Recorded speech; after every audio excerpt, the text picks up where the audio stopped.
Hello, folks.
Hello, everyone.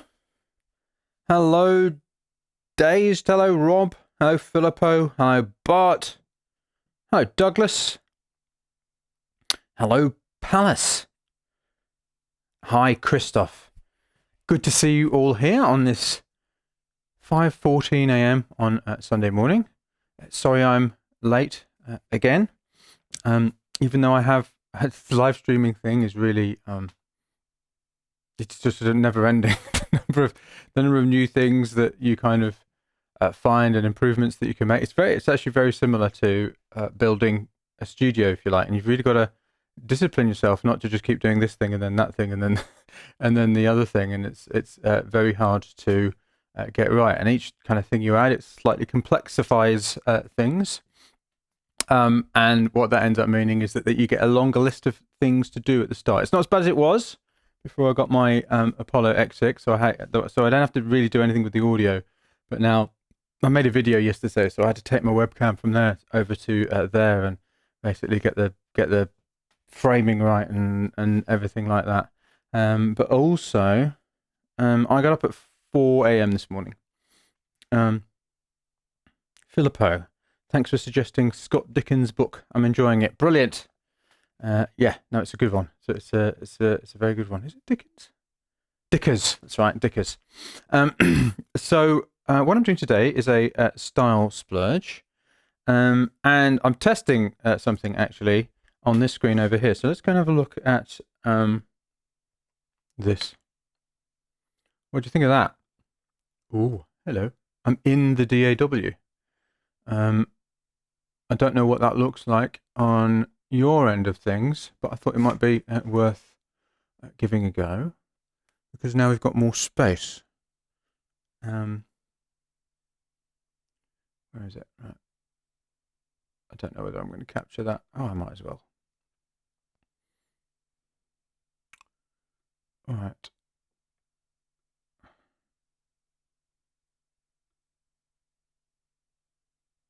What was A, I wonder? No. All right, so what we're doing today is I'm doing a style splurge. And the only unfortunate thing about this is that now I have to look at myself all the time that I'm looking at the door. So, because you're seeing what I'm seeing. But anyway, my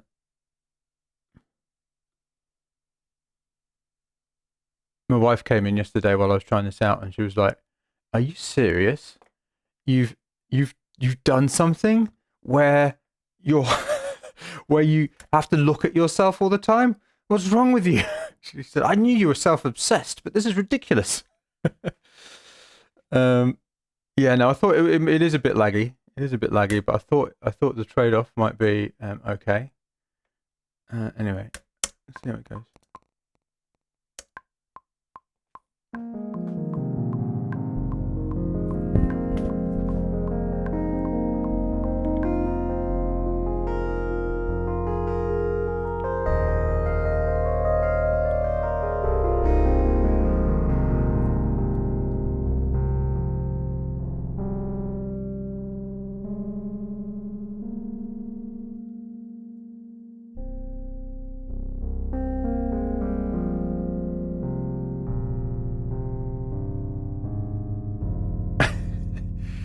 Must be real love.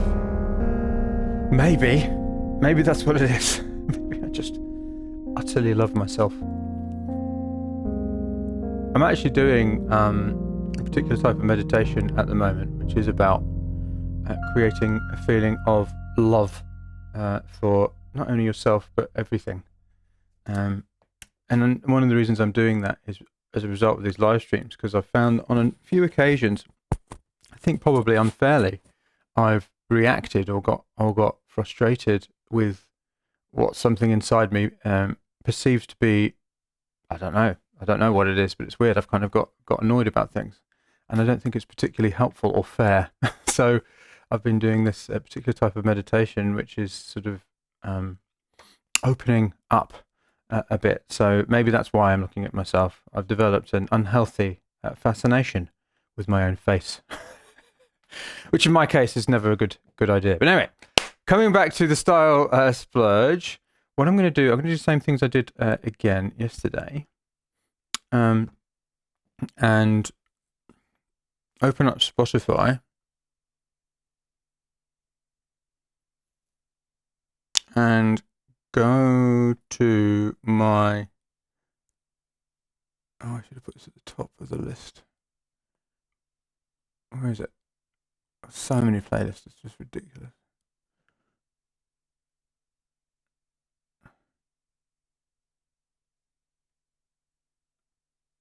Okay, Yaniv is a good question. Let's do that now. All right.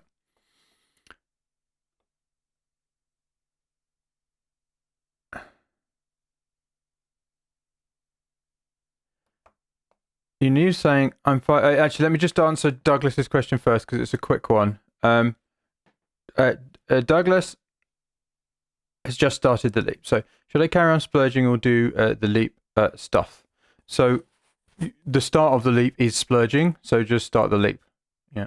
What I've decided to do, really as a result of the pandemic and the number of people who were requesting access, was to allow people to join in between classes, and then so that they can kind of start getting the community support and the coaching and things like that sort of immediately when they need it, and then they can repeat, because when you do the leap you can do it as many times as you want. It's kind of it's largely a community thing, really. So Douglas is now, so I decided that just like last week on, I don't know, Thursday or Friday. So Douglas has just joined. If anyone's wondering why is there somebody new in the leap, it's because I've decided to change the way that I do that, because it kind of seems a little bit churlish to say, no, you can't get the help you need until I say that we're opening a new class. It just seemed a bit weird under the current circumstances. So Douglas has just joined, and what I would suggest is the first the first few weeks are splurging, so just start the leap from now. And sorry, I do know how it. Okay. Yeah, just go through the content, Douglas, and start the leap. I'm aware of how it starts. When I say it starts, what I'm talking about is I think you might be looking at the leap library rather than the leap, the main leap, because the main leap, the leap is called the Leap 6. There should be 2 courses in your dashboard. If you don't have one of them, then please let me know, because the focus courses, that's just additional. So the main course is the Leap 6. Yeah, and next class it will be the Leap 7. That's the thing you really want to focus on. There's a load of additional resources in the Leap library, and that's optional. Okay, so just don't worry about the Leap 6. The Leap library for now, because that's all kind of stuff that I've added, which is additional stuff. Main thing is the Leap 6. Okay, so send an email to support@makemusicyourlife.com for any technical issues. I can't clear up technical problems like getting in a welcome email and things like that on a live stream. Okay, Yaniv, I'm finding it challenge coming up with 2 elements. I'm going to go to the front screen. I'm coming up. I'm finding it challenging coming up with 2 elements from different genres of mine to have my own sound. I don't relate to a specific genre. Same here. and doesn't follow genre rules, and my music already had numerous influences. Can you assist with going through the thinking process of why and how you diagnose the two elements to choose? Yes, I mean I'll show you how I do it as well. And if you don't identify with a specific genre, which is where I would describe I am too, then you still want to be thinking about what is because you don't want to fall into the trap of just writing music that doesn't.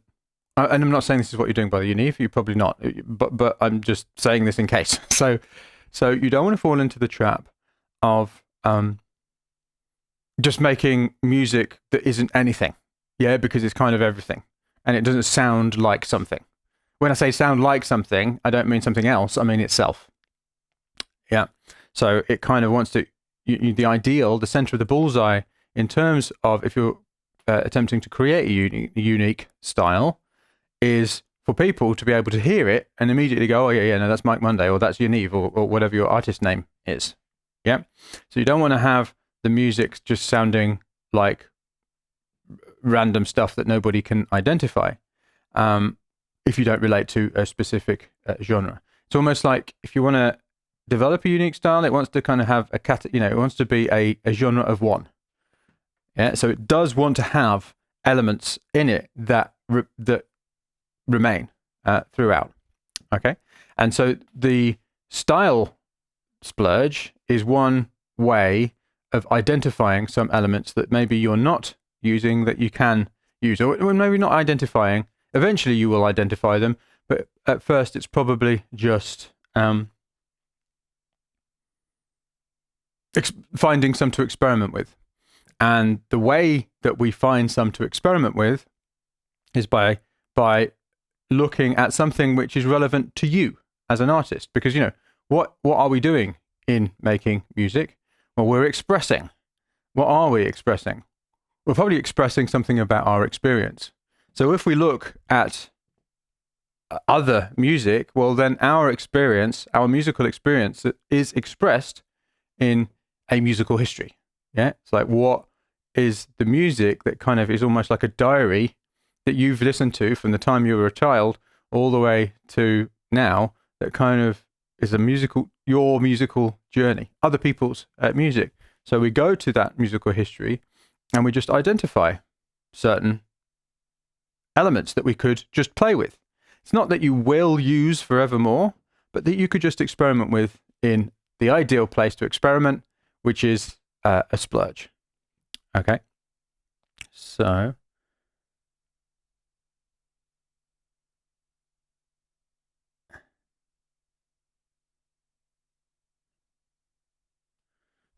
let me go to, let me just, what I might do, oh no, I've forgotten to do something. There we go. Let's go back here.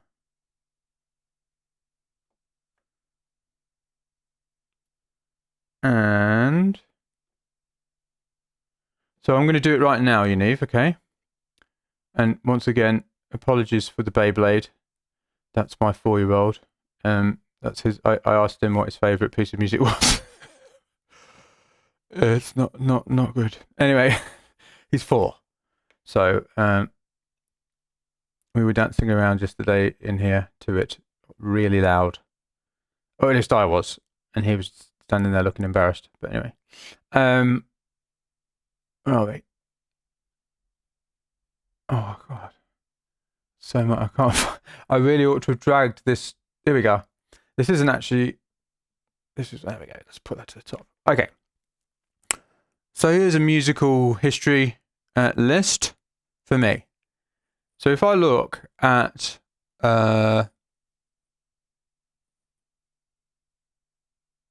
these tracks, these are all kind of tracks that or pieces of music that in some way have been like important to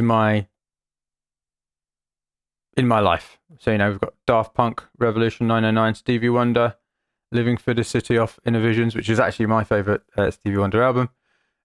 Weather Report, The Pursuit of the Woman with the Feathered Hat. I had a real kind of Weather Report phase in my life. Parliament, absolutely obsessed with Parliament at one point. This particular album, Peter Gabriel, Music for the Last Temptation of Christ, it's a film music album. Stravinsky, which we did yesterday. Prince, just Prince.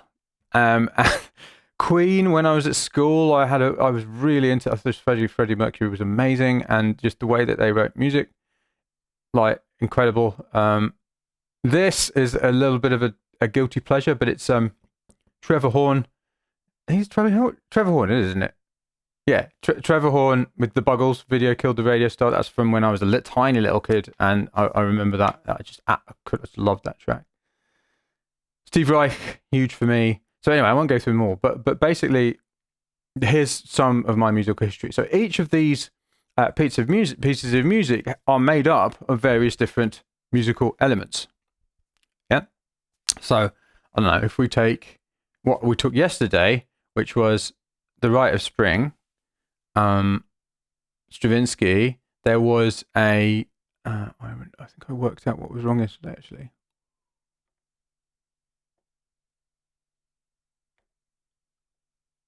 I think that should now work for everybody. Let me just check.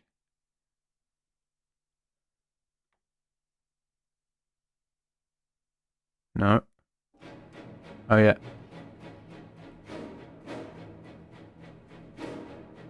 So that, right? So I took that, the repeated chord with, and I mean, how you would describe that musical element is that it's a repeated chord.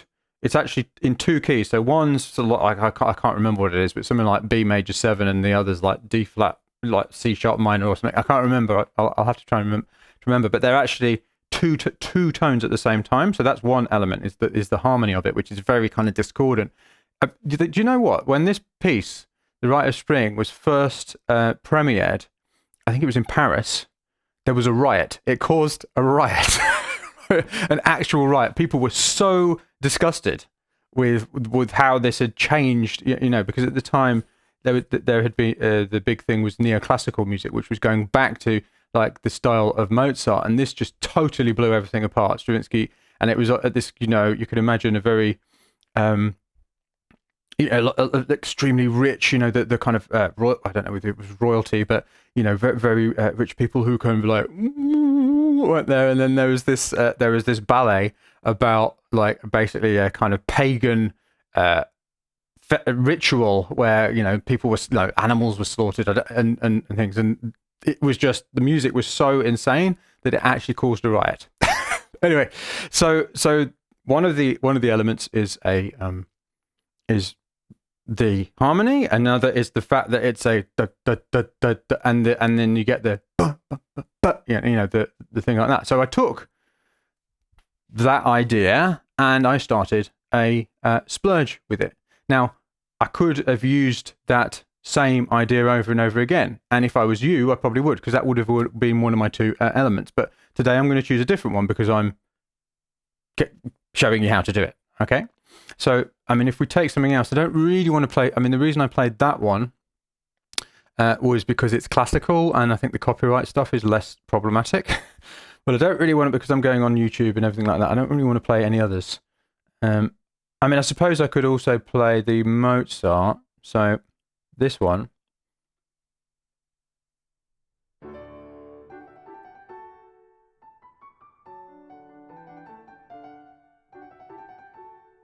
So in this one, I've already taken the genre element from this and actually applied it to my style, which is,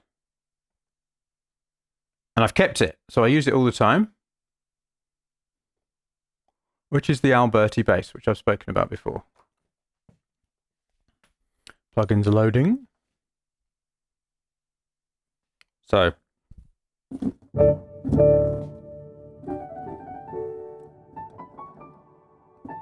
Yeah.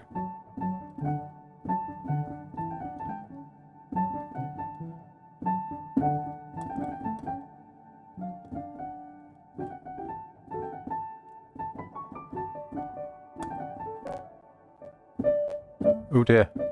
A bit of a thing. Anyway, so Alberti Bass is lowest chord of the triad, highest chord of the triad, middle chord of the triad, highest chord of the triad. And you can do it with any triad. So yeah, and you'll hear me doing it all the time in lots and lots of different pieces of music I do. That's because I took that musical element, and the reason I took it was because in fact, that specific piece, that specific sonata, I played in a competition when I was quite young, about 9 or something. I can't remember. Didn't play it that quick. But anyway, it's kind of like, you know, Mozart sonatas, and in terms of classical music, Mozart and Stravinsky are my kind of two guys, if you like, in terms of classical music. I studied both of them at Oxford, so you know, they're very relevant to me as a musician. They are part of my musical heritage, if you like, my musical history, my personal musical history. So using elements from them makes sense in terms of actually building, finding, developing a unique style. Yeah. So because I've already taken the Alberti Bass, and what I might do is I might turn this off for a second because I saw it was lagging quite severely, and go back to this computer cam. So if we go back to my musical history here, and let me find something else.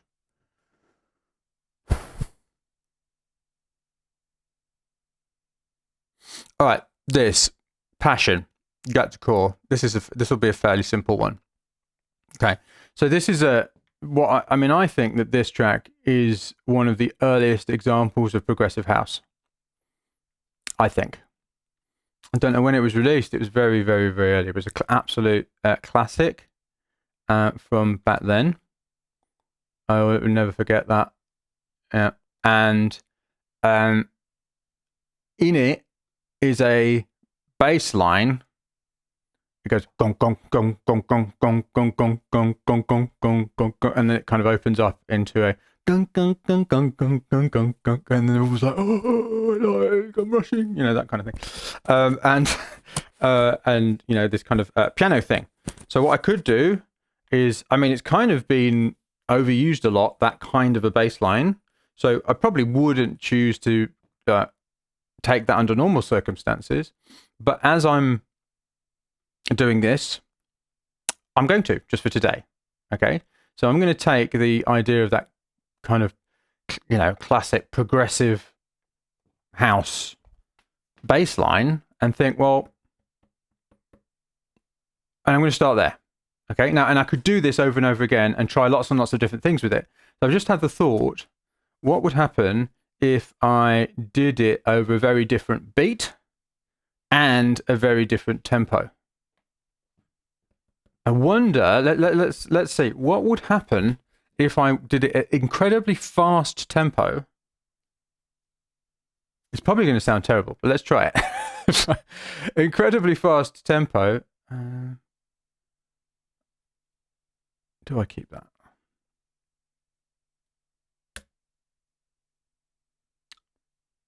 I feel that in the spirit of the splurge, I ought to. So I'm just going to record this out and answer a few more questions. Save as.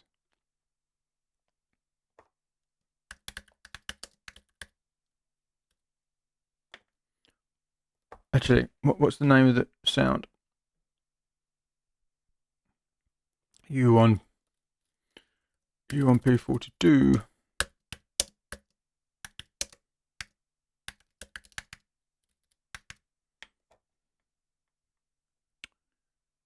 Okay. So what do you prefer? Do you prefer the transparent? And where is it? Do you prefer this? Or do you prefer normal computer cam to watch? Let me know. Anyway, I'm going to record this down for a second.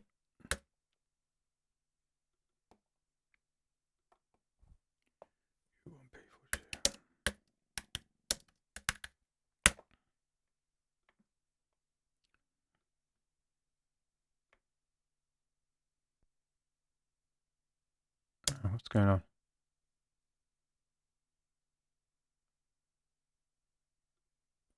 Strange.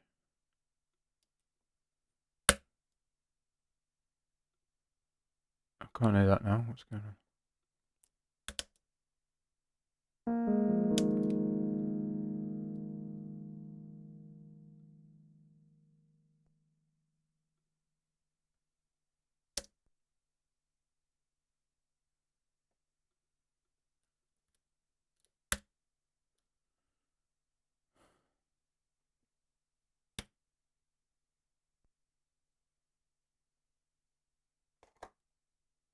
What is going on? Why is that not working when I record that?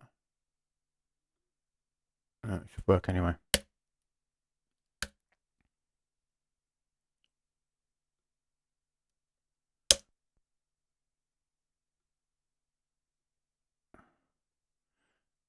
Vikarsan, the other one. Which other? Is this the other one? Or is that the other one? The circle. Yeah, I think so too. I thought I would just try it. There we go. I agree. There we go. That's better. It's a bit too much on the eyes, isn't it? I have no idea why that's not playing out when I'm recording. Tell you what, I'm just going to save it as that. I'm going to start a new one. Worry about that later rather than boring you with my inability to use Logic properly. Come on.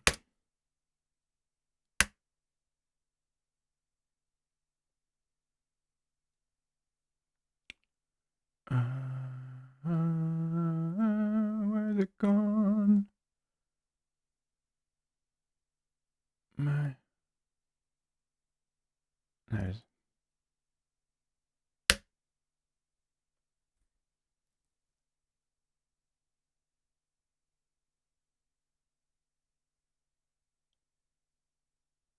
Hello, Kareem.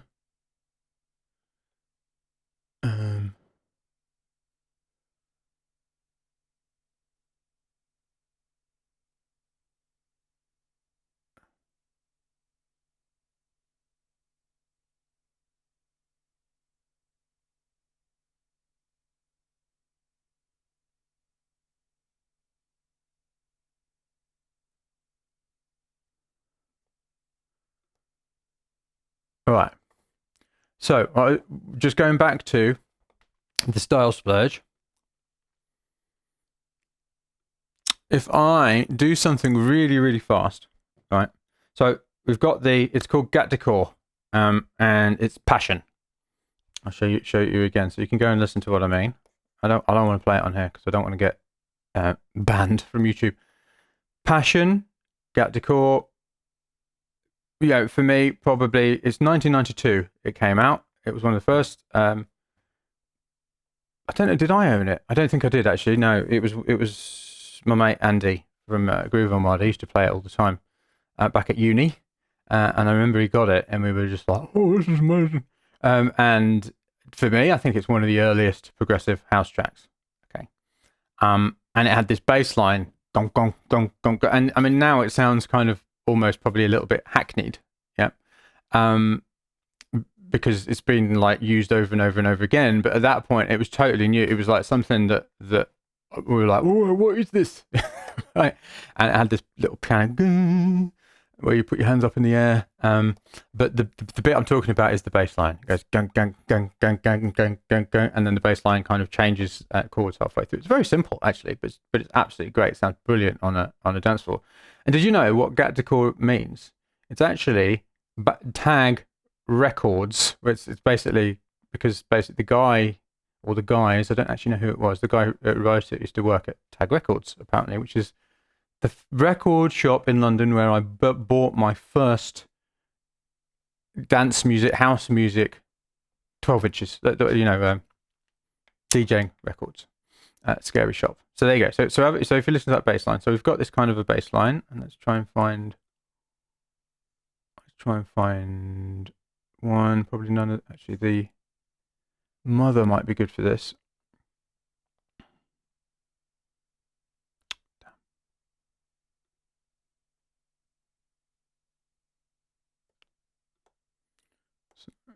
do this. I'm going to change back this weird colouring of Logic now that I'm not using the other one. Where is it? ERM2, I think. No, what am I talking about? That one. Is that it? Yep, okay. Alright, so. Except it wouldn't be that kind of sound, but it's that kind of bass line. Yeah.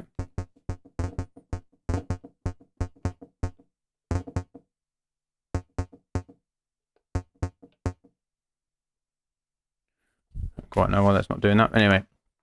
Hello, Manuel. And what I'm going to do is I'm going to do something really fast. So hang on, if I was going at 120 BPMs, what would it be like to go at 240 BPMs? Now you don't have to do this ridiculousness. I'm just doing this almost as a to see how far you can experiment with something, just to see what happens. I mean, this is what you can start to do when you don't focus on quality, because when you actually develop the ability to just ignore quality, it just throws open the doors of experimentation because you're not worried about how terrible it sounds. Yeah. So we're going really fast now. Let's just put in something on the DFAM at that speed. Right, so, which is super fun. I don't know how to do that. Do like that.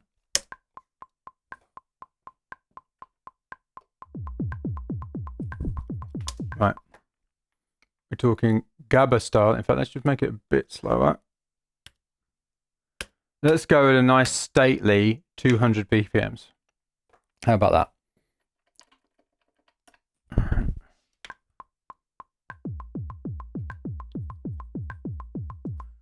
I've got it the other way around.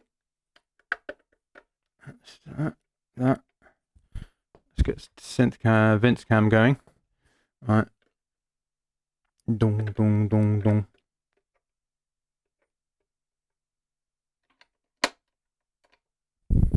And I'm purposely kind of taking this in a very extreme direction, just to show you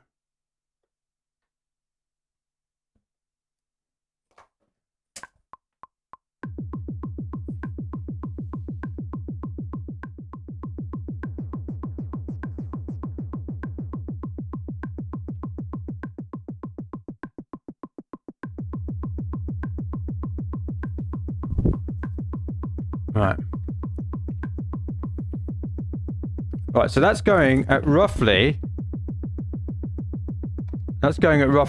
double the time of your average house thing. Right. Okay.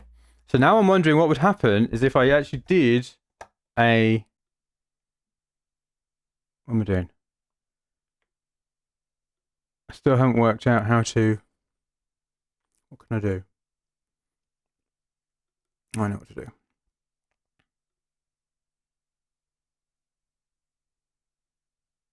Rather than using the mother, which is going to take too long to figure that out. Should try trillion.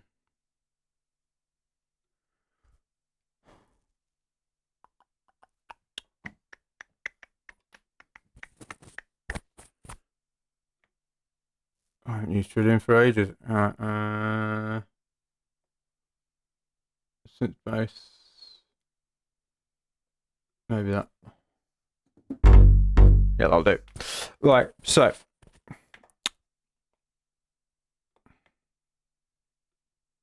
And obviously, if I was actually doing this rather than just demonstrating it, I would have set up this template beforehand. Yeah. So.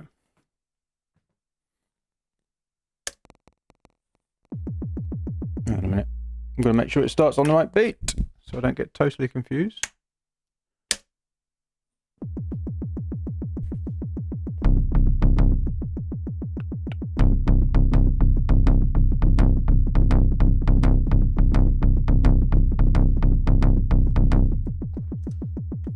All right. Click, where are you?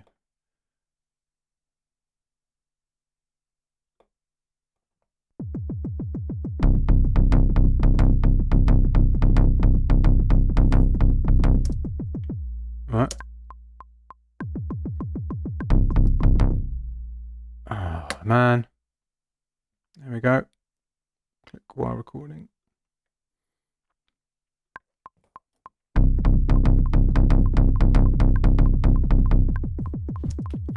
It's way too loud.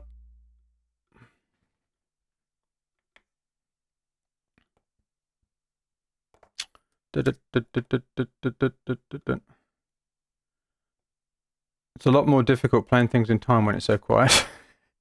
I was using headphones before, so I'm gonna have to play that again.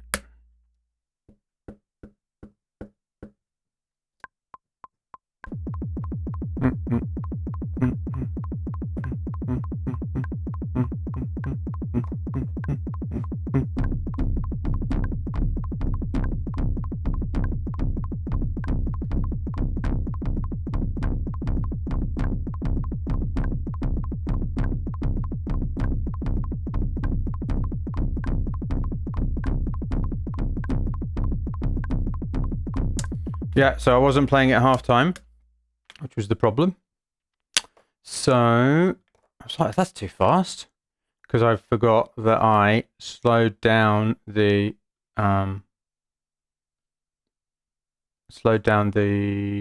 original, the beat, the tempo. Yeah.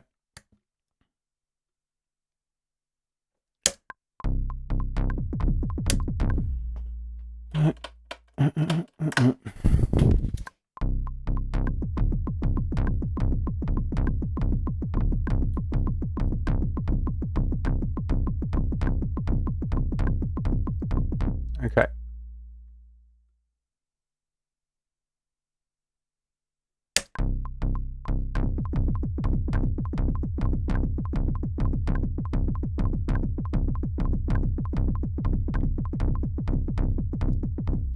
Right.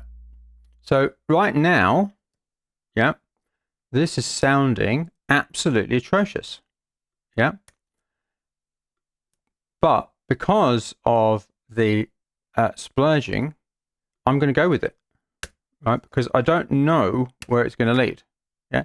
And one of the reasons it sounds absolutely atrocious, I know for a fact, is because of the associations that people have sometimes, and also the familiarity that they have with things. One of the reasons we like things is because that we know it. Right? Like, if you remember I remember the first time I actually heard rave music, and I just didn't have a frame of reference for it at all. And I thought I didn't like it. I mean, and also bear in mind, I didn't hear it in at a rave. I heard it coming out of somebody's like car stereo or something. I was like, oh, God, that's terrible. Yeah. But then when I actually went to a rave and I kind of got used to it, I became more familiar with it, I got to like it, and then I got to love it. Right. And then I started to make it. Okay. So familiarity is often the thing that will mean we like something. So one of the I mean, this is where kind of new music comes from quite often, is by people pushing the envelope. And that's what we're doing here. Right now, to me, this sounds terrible, but I'm going to keep on going with it.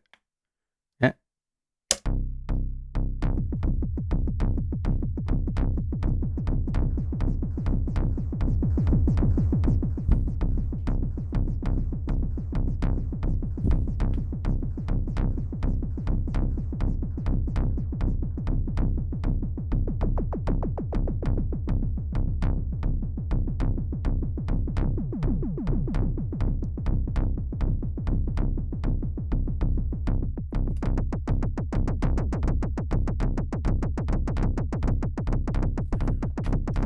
So I've got this part right there out a bit.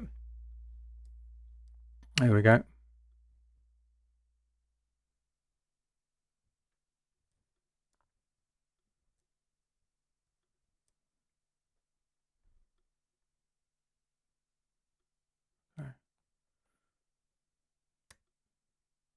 What's going on there? It's weird. Anyway, keep going.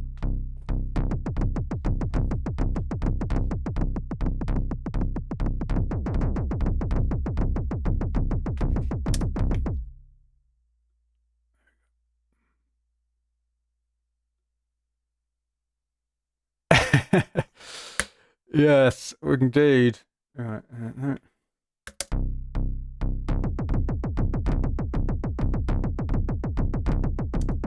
I quite like that little thing going on there.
Right.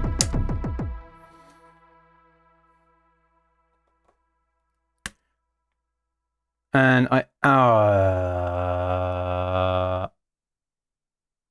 inactive. I am going to fix something about this. What I'm going to do is my absolute atrocious playing, and I'm going to blame the fact that it was too loud. The actual part was too loud and I couldn't hear it. I'm not usually quite that bad. I am quite bad, but not usually quite that bad. Right. So apologies for that. Right.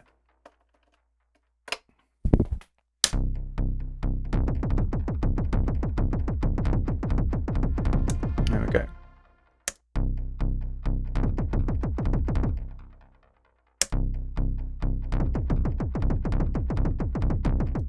This one.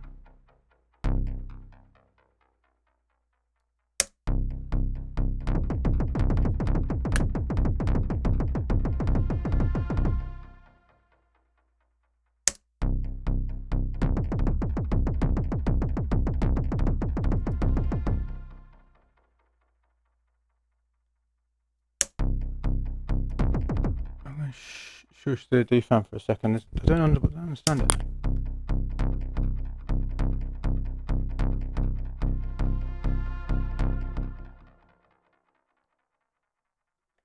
Come on, mate. It can't be that hard. What's going on? Right, I'm just going to do this again. Just with the click track. And I'm going to turn that down.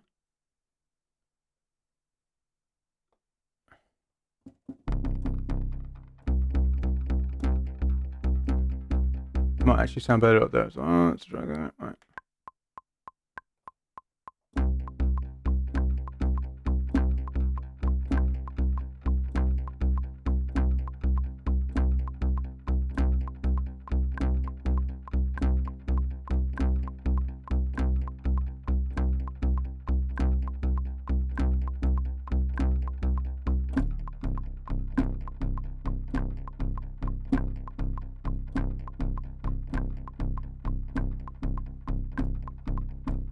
Right. Let's go like that.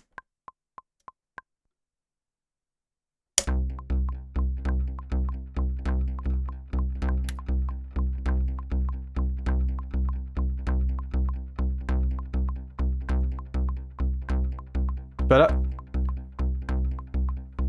doing my nutting, that was. Let's move this over here.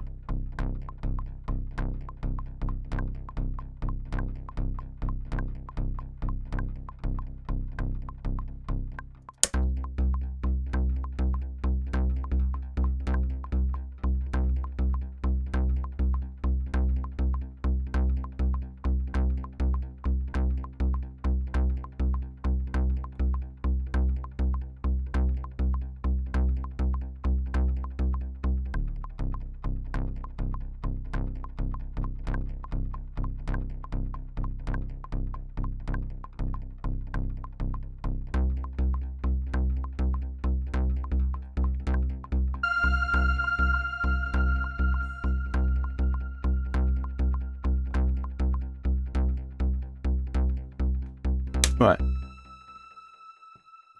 Let's get this. I want to hear what it sounds like if I fade this up.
Let's have it! Come on!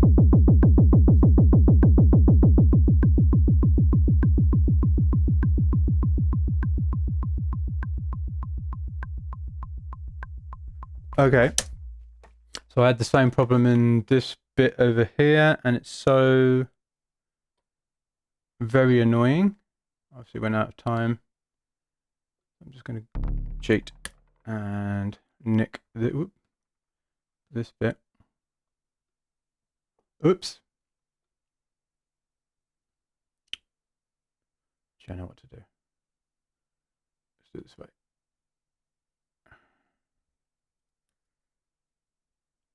Yeah.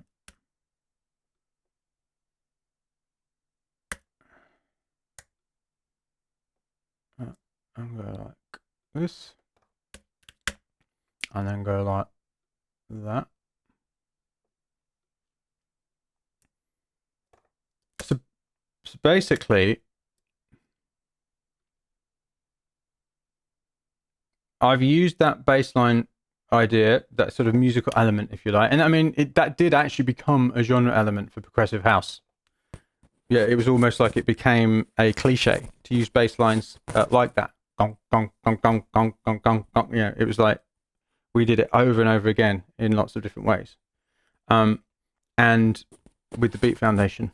And then essentially, so I've taken that bass line. I thought, well, how can I reinterpret that bass line in another way? So I was like, well, how about I do it at really, really fast tempo, but do it at half time. Yeah, although that took me a while to figure out too. So I do it at half time. Yeah. So now I've got this thing, and I mean, I'm like, ugh. I don't know. Is there something there? I don't know. Maybe there is, particularly when I was like, well, how about if I bring in, and this element, this Vangelis light synth, this is something, if we go to it should be in my music history list. I don't know whether it is. If it isn't, it needs to be. Maybe it isn't in this one. Yeah, what needs to be in this is this. Because the first time I saw this film and this music, like, totally blew me away. And, Vangelis is just huge for me. So in a previous experiment like this, this is one of the elements I use, these kind of Blade Runner-ish type synths. And I know loads of people use them, but it's definitely relevant to me because it was a huge thing in my life. So now I've added that. All right, so now let's see if I can also add the piano thing I was talking about.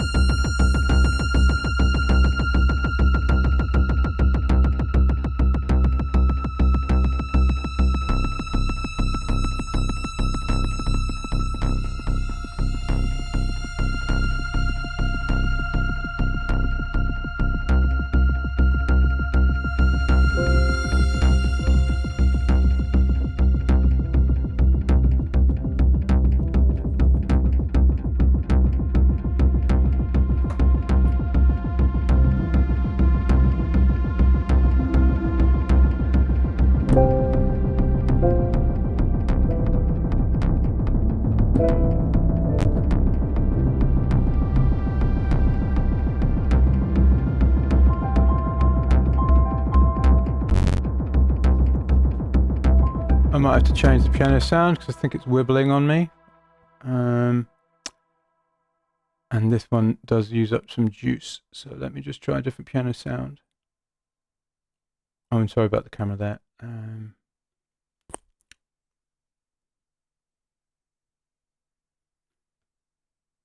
Okay.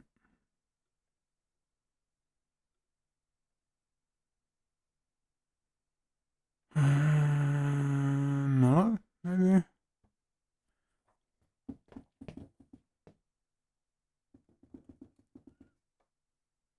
Why is the disc going so nuts? Strange.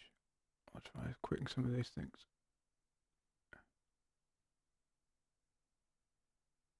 Quit that.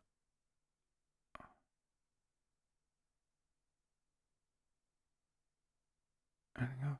Quit that. No. Let's quit this. No.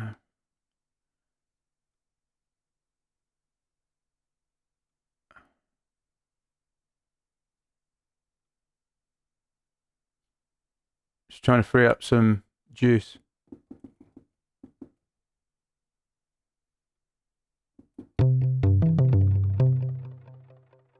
Where have you gone?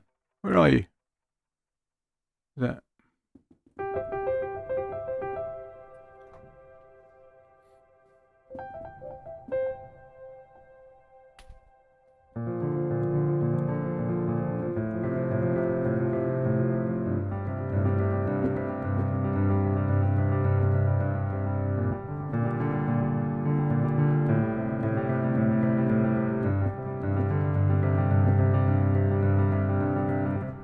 All right. Now, I don't know whether to do this piano Alberti Bass thing, which, remember, is a genre element I've used, which I've kind of co-opted into my style on an early occasion. I don't know whether to do this at that speed, half time or double time. This is one of the great things about super fast and super slow things, is that you've got a lot of opportunity to play very slow or very fast. So it's kind of, it opens things up in lots of ways. So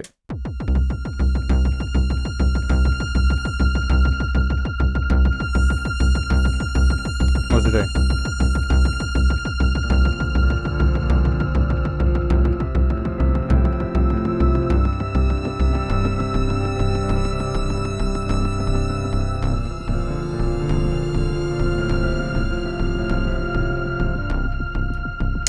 Sorry, I've got to get the click track on. I might just have to turn it up a bit, because I can't hear enough. Actually, what I'll do is I'll turn you down.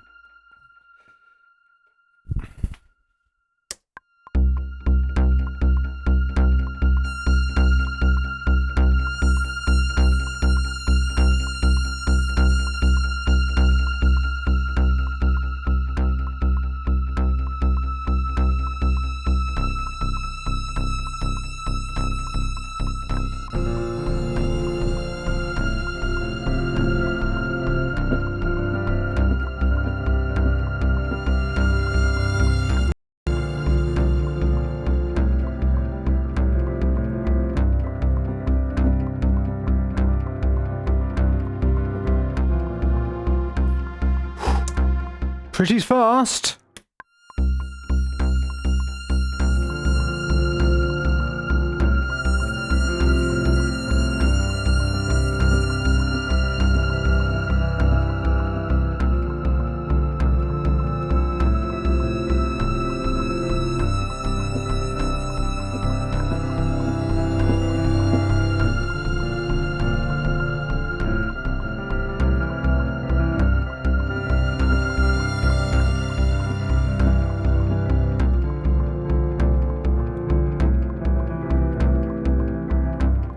Anyway, I'm sure I've got something there.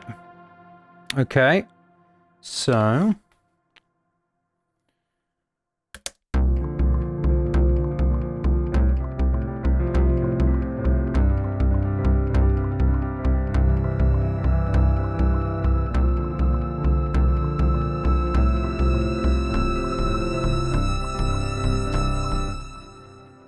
all right.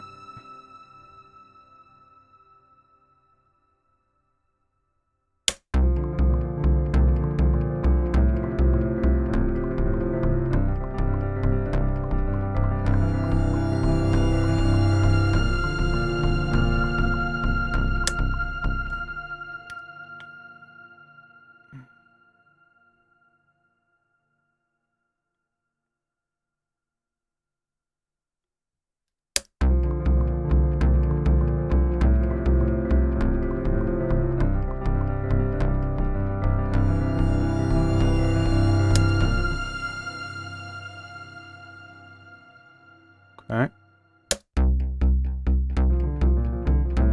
Oh.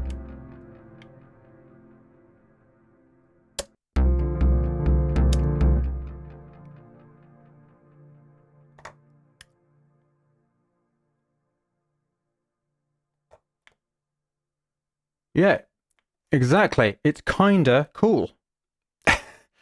It's like, and I mean, it might not be the best thing ever at this point, but I'm certainly doing something that I've not. I mean, I'm not saying, oh, I've never heard the like of it before, it's the most amazing thing, or anything like that, but I'm definitely doing something that I've never done before. This combination of stylistic elements is creating something where I'm like, what's this? Do you know what I mean? And whether this turns out to be something that I end up finishing or not is neither here nor there. What I've done is open a whole new kind of, hang on a minute, well, is this something that could work? I don't know. I mean, I'm not judging it right now. And that's the joy of not judging it right now, is that you're truly in an experimental mindset. Yeah.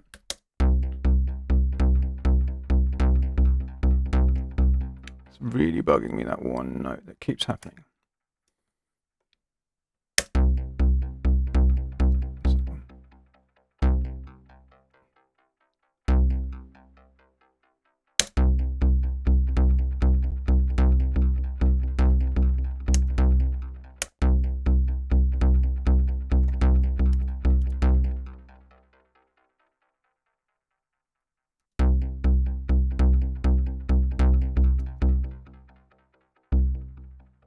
Yes, I am editing.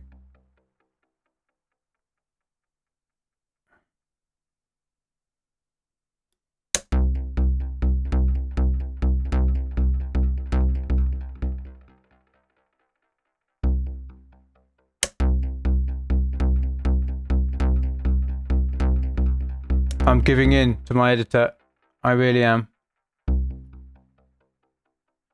Don't do this at home.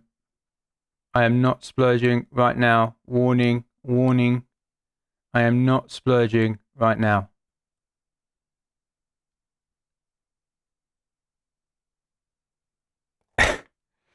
In my defense, I think one of the reasons is that I'm doing this in this particular case is that at the extremely high tempo of the kick, like that, it needs to be accurate.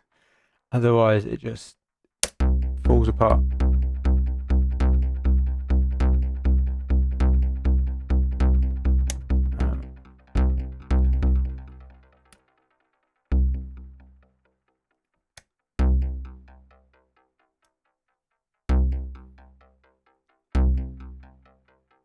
And that is an interesting thing, actually. I do find that when I'm doing things where I'm really kind of pushing, like throwing different genre elements together, sometimes I'm like, actually, in order for me to actually make a valid judgment about this, I do need to do a little bit of editing. Anyway, so.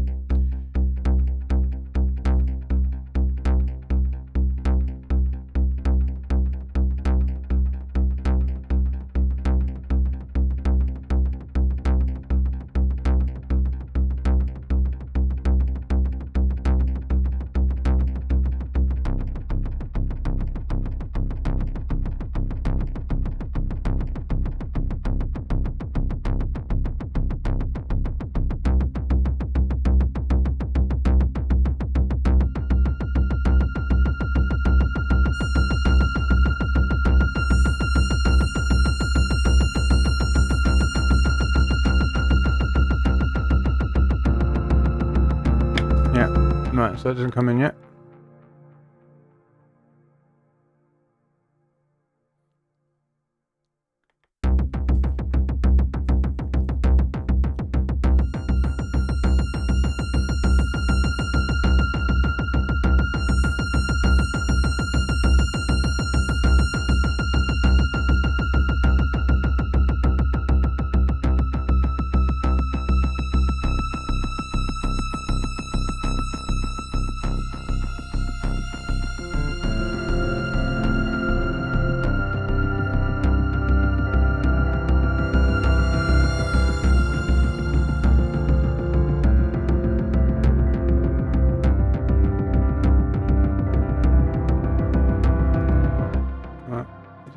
The length of that part might be wrong.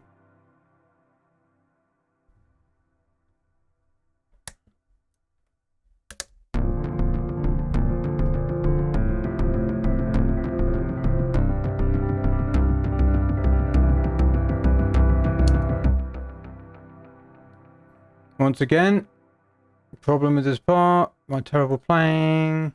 Oh, that's weird. What's going on here? I need to turn off this horrible different skin that I've got. There we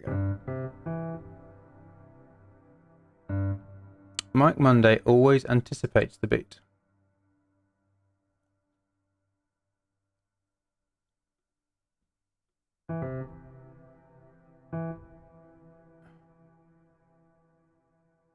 Again, editing this for the same reason as the bass line.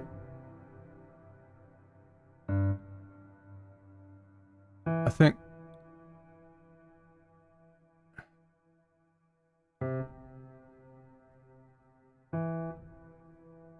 what I would do if I was going to take this forward in the future. Hang on a minute, what's going on there? What I would do if I was going to take this forward in the future, I would actually practice this part and play it so that it wasn't on the grid like this. And the reason I'm editing this at this point is that I want to make a valid judgment about it in the future, and if it's really, really badly out, I'm not sure I can hear past it at this speed. Anyway, we'll see.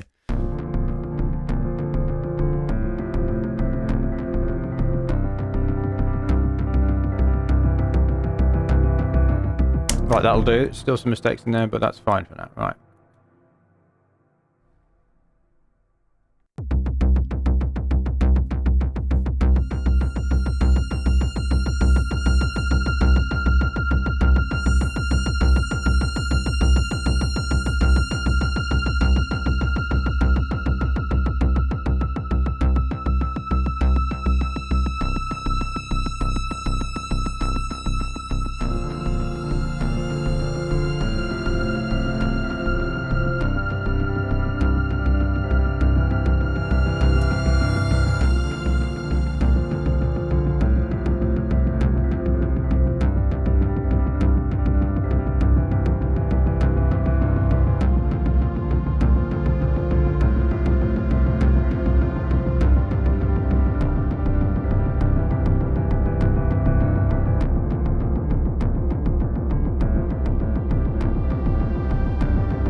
I wonder if it captures that. Did it capture the automation I did there? I think you have to turn on a setting somewhere. For some reason, it doesn't seem to be working. It's very annoying. How do I do this? Show automation. View. This button here isn't working. Ah! Occasionally Logic does do this. Alright. Alright, here we are. Read. Do it down there.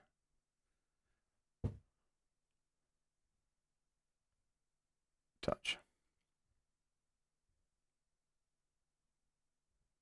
Actually, no. Let's just turn to read and then turn that down. Let's just put this over here. And let's turn that on to touch. There. And let's go. No,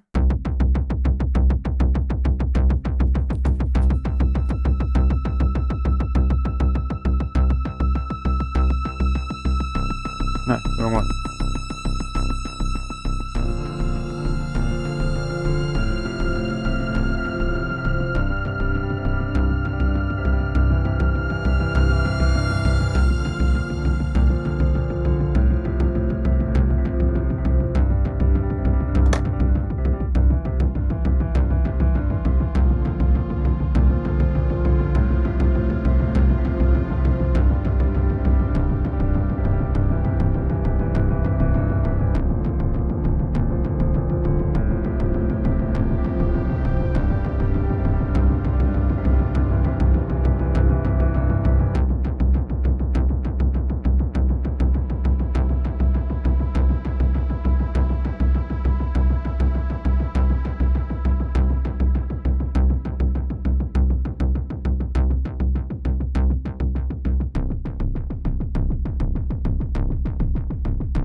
Hopefully that's worked. It has. Right. Okay. So, coming back to Yaniv's question. Now, obviously, what I've done there is quite extreme, yeah, and I've sort of taken it in a unexpected direction. And as I said, it doesn't matter whether I like it or not in the future because I've kind of experimented. And I mean, by the time of this over here, it's amazing how adaptive human beings are, and I kind of become almost used to this sort of tempo. Now, what's interesting is which is more right, because when I first heard this thing together, it just sounded terrible, all wrong. But I'm kind of hearing it differently. So which is right? Is the one where it's too fast wrong, or is the one where it's not too fast wrong? Maybe both of them are right. Yeah, and maybe what we want to hear, what we like, is just what we expect to hear. So essentially, you don't have to go this far in terms of what you actually do with your style splurge. So in a sense, if you look at what I've done here, I've taken, I guess, Gabba, early progressive house, a Mozart sonatas, and Vangelis-like synths, yeah, Blade Runner-like synths, yeah, and I've mashed them together. Is it good? I don't know. It might be rubbish. But what it is certainly something that I find extremely interesting to play with, something interesting to experiment with, and something that is going to help me move forward with my own music, because I'm doing something which I've not heard before. I mean, how many times can, and I'm not saying this because I'm some kind of musical genius, because I'm basically just randomly putting elements together. It's not that at all. It's just that I'm not being constrained by what the world has said this is music, and and these things go together. And I'm not being constrained by that. I'm not being constrained by my quality judgments in any given moment. So I'm making something that I've not heard before. Yeah, I mean, it sounds like other things. So some people have said it sounds like a movie trailer. I mean, I don't know how many movie trailers have had a gabba kick underneath it, but but anyway, maybe a few. But also in pulling those elements together. I mean, not so much the gabba kick, although actually, this guy is a bit of an obsession of mine right now. I mean, he's definitely going to go on my musical history list, but it's a fairly recent one, probably a year now, and he does kind of it's kind of like ambient gabba in a way, and not all of it, but some of it. So so arguably the gabba isn't from my musical history, but it kind of is at the same time in my recent musical history. But in doing that, I'm not being constrained by anything other than my own musical history. And can you see how that could be useful to you as a music maker, to actually, instead of going by the rules that a bunch of people have, I mean, they didn't make them. It's like, it's just a load of people who kind of got together and say, this is house music, this is electronic music, that's too fast, that's too slow, that doesn't fit here, that's horrible, that's wrong. Yeah, we've kind of collectively just almost walked into that. How about we start to think, well, what would my music be? Because arguably this right now is it's kind of more me than if I went, and I don't know, house might be different because I did house for so long, but in a sense it's more a kind of fuller expression of me, because the gabba kick comes from a year ago. Progressive house comes from the early 90s. The Mozart Sonata comes from when I was 9. And the Vangelis, I can't remember when that came out, but it's probably when I was at school sometime. Right? So it's kind of an expression, in a sense, of... Oops. Didn't mean to do that. I don't know why the buttons aren't working on this. Anyway, so it's an expression of my musical history. So in a sense, it's kind of more an expression of me than if I went and wrote in a genre. So, yeah, as I said, this isn't me saying you must go and kind of completely blow the doors open, but just using this kind of way of listening to the music from your past and experimenting with it in the splurge is a way that you can, over time, develop your own unique sound. So does anyone have any questions about that? Or does anybody have, does anybody have any objections to what I'm saying here? Or does anybody not understand what I'm saying here? Does anybody go, yeah, but...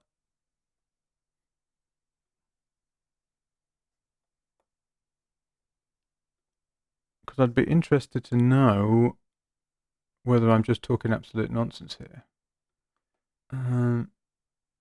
Whether you think I'm talking nonsense here. I know I'm not. All right, so let's call it prog gabba.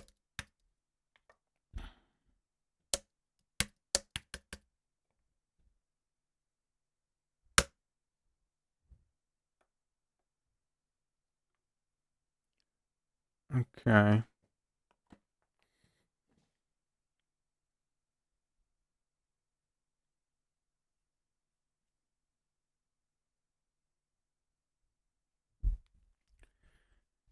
So, Palace is saying, it's a very good question. Isn't the real challenge how to balance the recognizability of a genre with the uniqueness of your own style? Yeah, so bear in mind, this is the idea generation phase. Okay, so this is the beginning. This isn't an end. I'm not if there's one mistake people make more than any other in the creative process, it's always thinking about the end. Like you do have to begin with the end in mind, in a sense, but not obsess about the end while you're going through the process. Yeah. So this is one. Hang on a minute. Let's just do that. this is one splurge. This is one splurge of literally thousands that I've done since I've come back to making music. So there's literally no downside to me pushing the envelope. Yeah, and I purposely did that today to demonstrate something. Yeah, pushing the envelope of everything. Yeah, because I don't have to go that full hog. I'm not going to, I'm not going to release this as is. But in me doing this, this is opening my mind. It's kind of breaking some patterns, and it's causing me to kind of almost like zoom out and see things differently. Even if I don't end up releasing anything that's at 200 beats per minute, my experience of doing this is going to inform in some way other things. It's going to kind of keep me flexible. So the first thing is, who knows whether I'm going to release anything like this ever or not? I don't know, but it doesn't matter. I'm not trying to balance the recognizability of the genre with the uniqueness of my own style. The uniqueness of my own style will come from me experimenting and pushing boundaries and seeing whether this fits or not. And how does a genre become recognizable? Through familiarity. Yeah. So if enough people like it, then it will become a thing. I mean, if I'd have played to myself when I was at school, if I'd have played to myself, I always forget his name. Flume. So Flume, guy from Australia, actually comes from around here, and it's kind of like EDM-ish, but his kind of beats are very like falling over, and like that gets in the charts. Yeah, if you'd have played to me that music at school and said this is going to be like top 10 music all over the world, I would have said no chance, absolutely no chance. That's not even with the massive poppy vocals over the top. There's no chance that will happen, because people just won't take it. People won't get it. People won't like it. It's just too nuts. Familiarity is how people get to like things. It's one of the things that mean that people like it. Yeah. So this recognizability of a genre thing in itself. So aside from the fact that I may well never use this or anything like it, and it's still valuable to do, aside from that fact, I mean, who is going to push things forward if we're always just going, well, I've got to make sure that it's in this particular genre? How is music going to move forward? Where does new music come from? Yeah. I mean, why do you have to be recognizably in a genre? So another thing to think about here, Palace, is that what is the difference between a genre and a style? And I'm sure a lot of people have heard me say this, so apologies if you have. I mean, let's actually start with, how is a genre and a style the same? What are they? What they are categories. Yeah.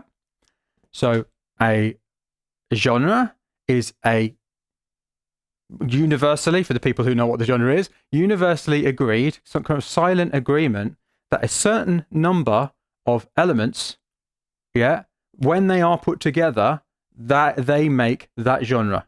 Yeah. So, house music, four to the floor kick drum from 120, maybe 118 to 128 or something. Yeah. And particular instrumentation, particular types of sounds, particular structure quite often as well. Now, each of these genre elements, when you hear them, you go, okay, that's house music. Yeah. But each of those, like not every piece of house music, and some genre elements are more archetypal than others. So not every piece of house music, for instance, has a certain type of instrumentation.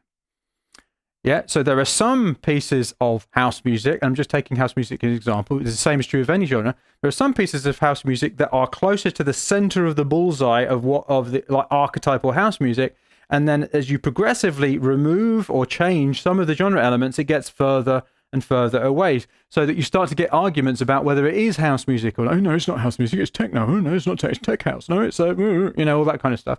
It's because people kind of have different, it's because of this, the nature of categories. They are actually, it's not like, for instance, what's a table?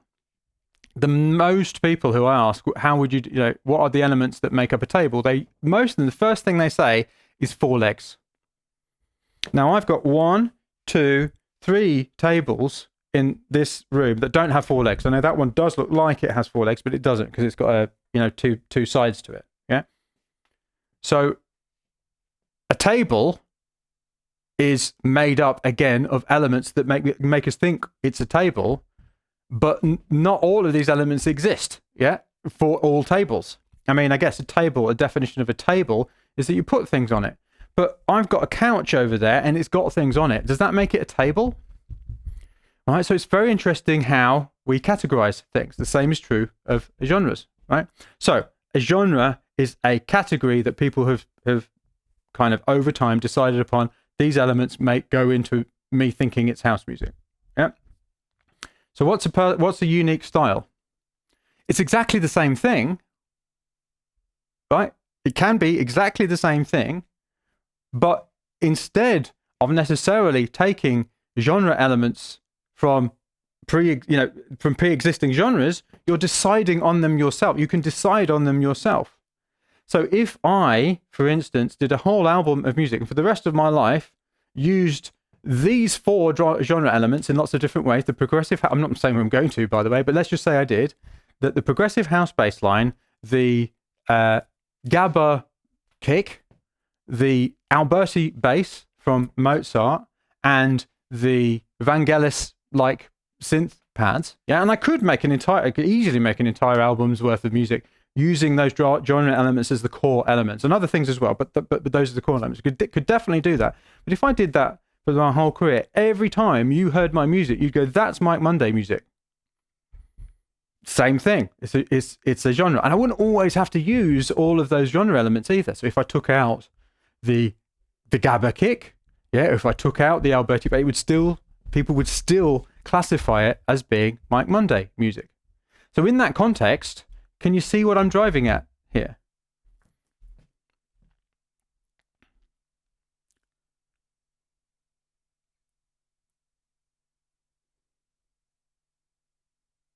Do I think the advent of streaming services with their inbuilt categories of music increases the importance of genres and fitting into a genre? No, I don't. Well, okay. It depends what you're trying to do. So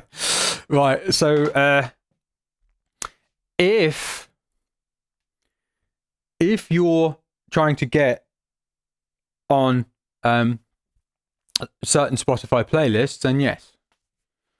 But I would respectfully suggest that is simply a means to an end, not an end in itself. And this is the mistake that I think a lot of the music industry makes. And it's totally understandable, but it's almost like the means to the end becomes the end.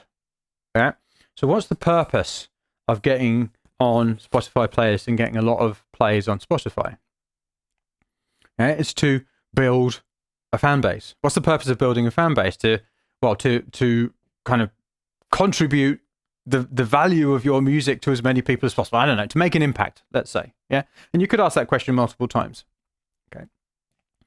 So really getting a big listenership on Spotify is really a means to an end. Yeah. The end of making an impact on the largest amount of people, let's say, with your music.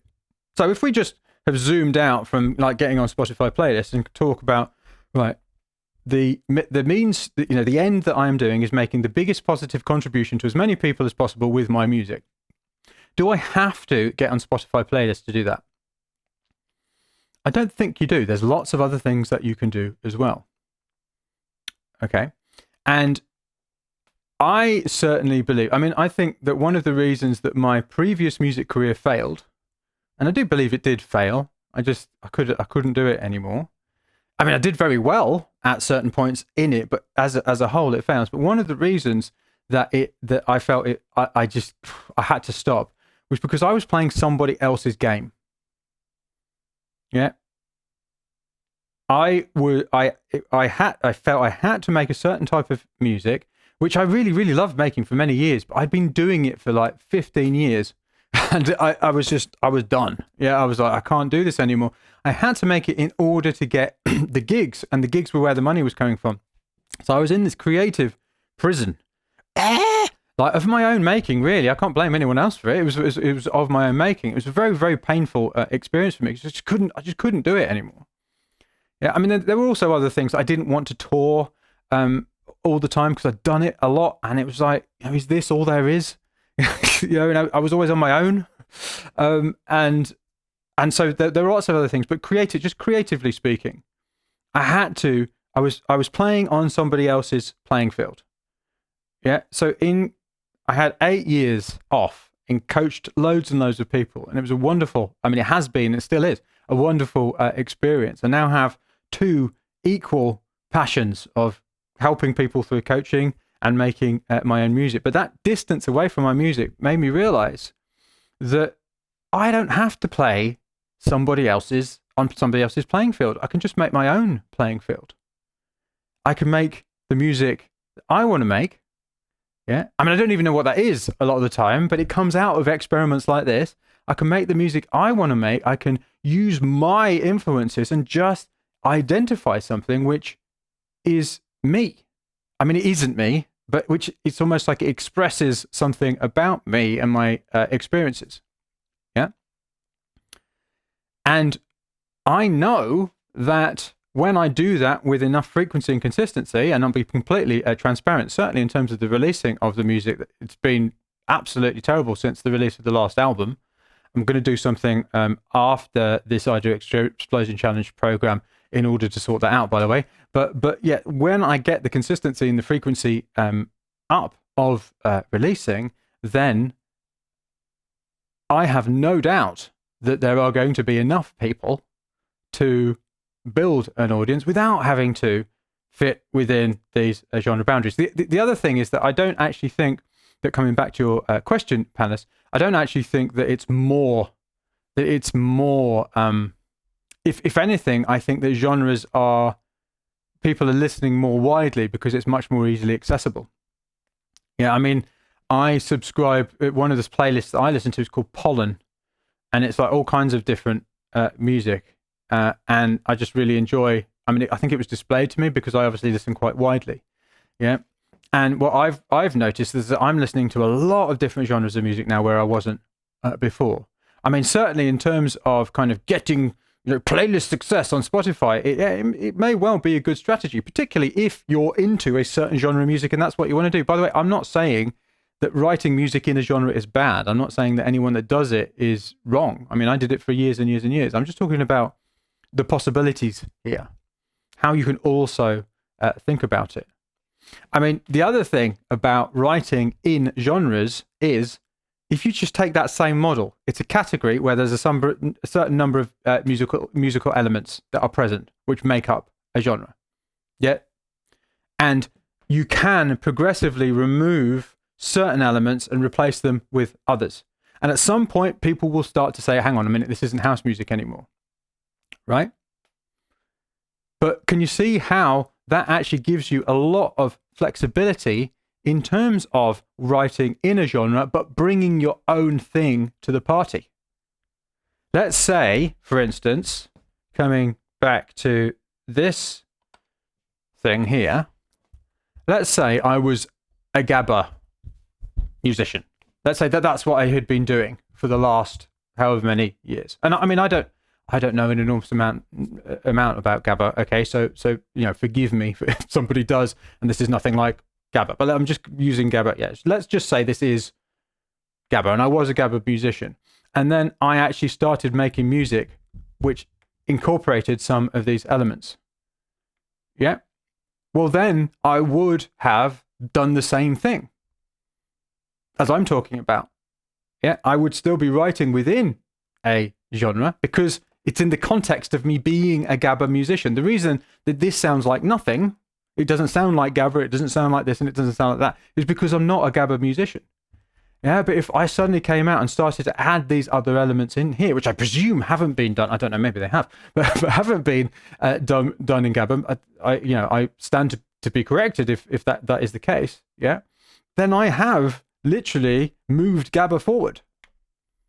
Yeah. Does that make sense? Hopefully you're kind of seeing where I'm coming from. I think the cassette is back, actually. Phil.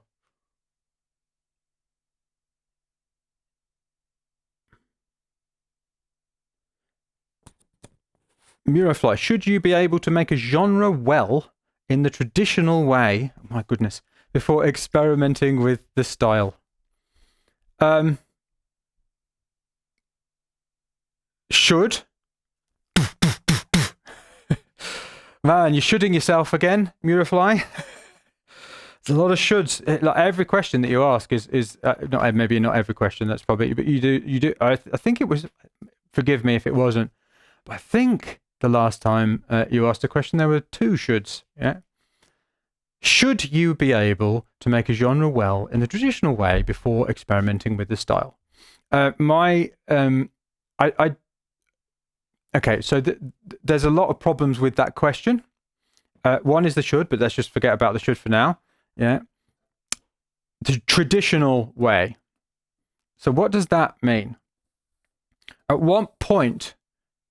I mean, you're watching someone right now who was around at the start of progressive house, who was like, I mean, I wouldn't go anywhere near as far as to say I was instrumental in creating, but I was one of the people that at the start of progressive house, I mean, largely actually due to the record that I mentioned, the Gat Decor record, yeah, actually started making progressive house and was one of the early people that was doing it, yeah, in the Beat Foundation. Yeah, so I was there at the beginning of a genre, and that wasn't traditional.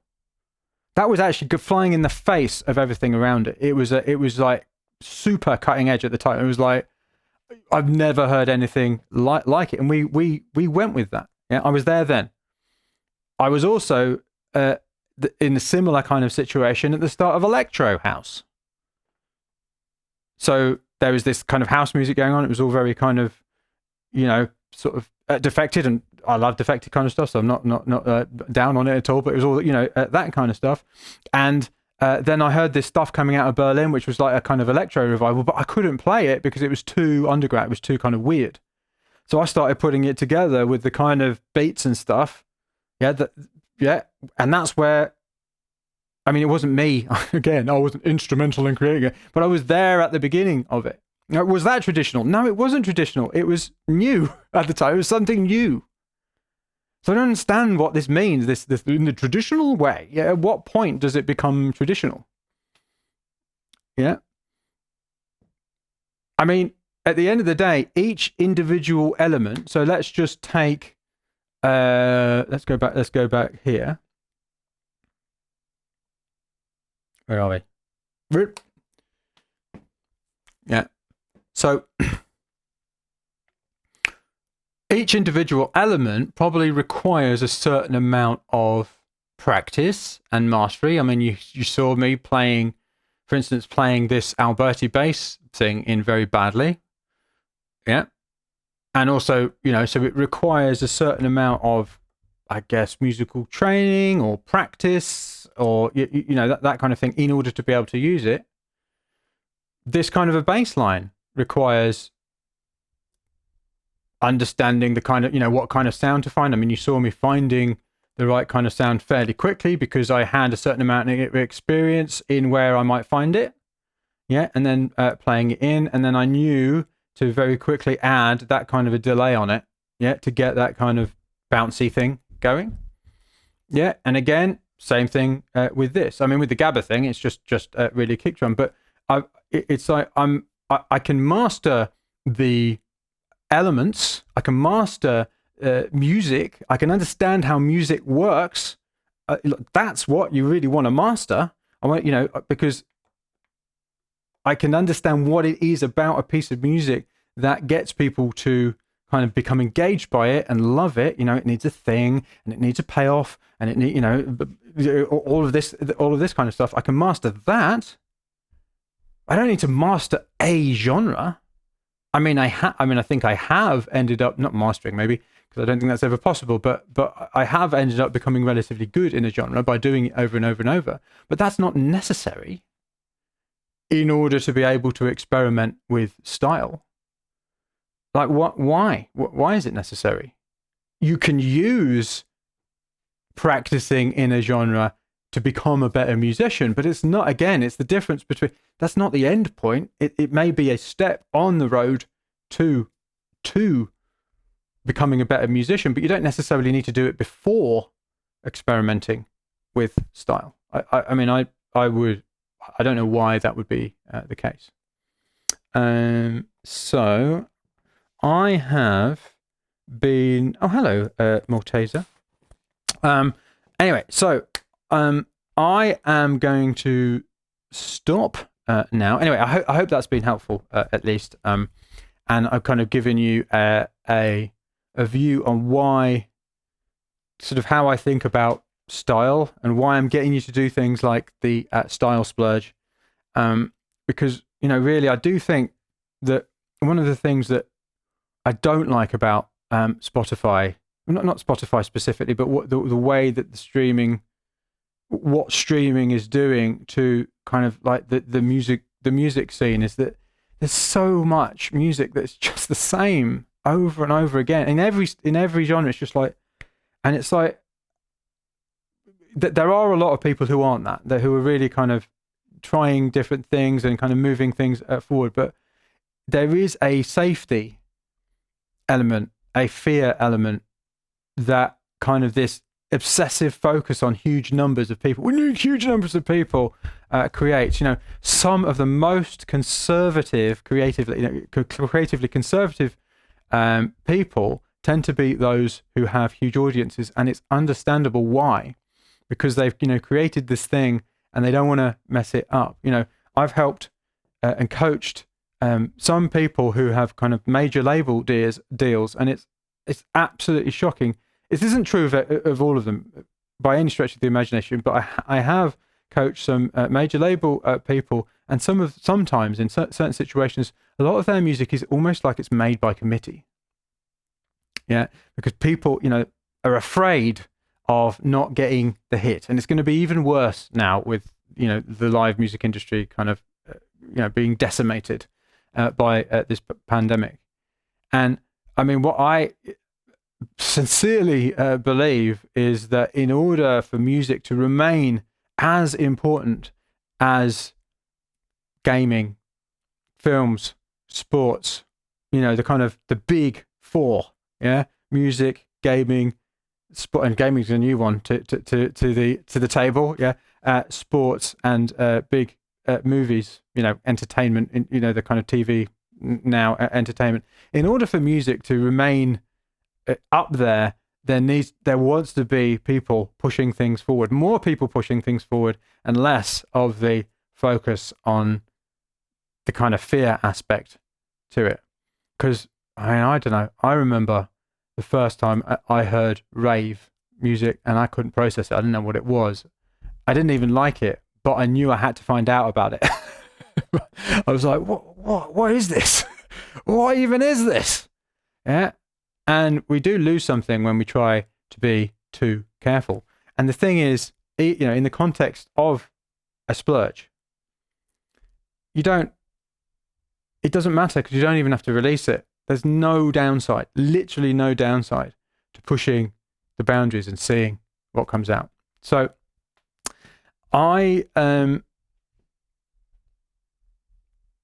okay, so one final question from Filippo. I'm in my second round of splurges and I think I'm doing fine, enjoying it. The problem is that I haven't gone on with the older splurges yet. Is that a bad thing? No, not necessarily. I mean, there can be a danger of getting addicted to splurging. So watch out for that. And when you're not doing anything else other than splurging, I would say that can become a problem. But, you know, I don't know if you've seen if you're doing the new, this is the first time you're doing the new version of the Idea Explosion Challenge program. If it is, then there's a new video of the updated automatic music machine. It's just one video, which will kind of show you how to move the splurges forward. Very, very simply. It's a bit more kind of involved in order to truly do, but you'll get enough to be able to move things forward. So what I would probably do is get a bunch of material to work with, and then at some point, you know, maybe give yourself a deadline, say, okay, I'm actually going to start to move these things forward, but keep splurging while you're moving them forward, because the splurge is a practice that keeps you it keeps you supple, flexible, loose, having fun, remembering what it's all about. Yeah, because when we over focus on the end result too early in the process, we get all tight and we start getting scared and we start writing generic music.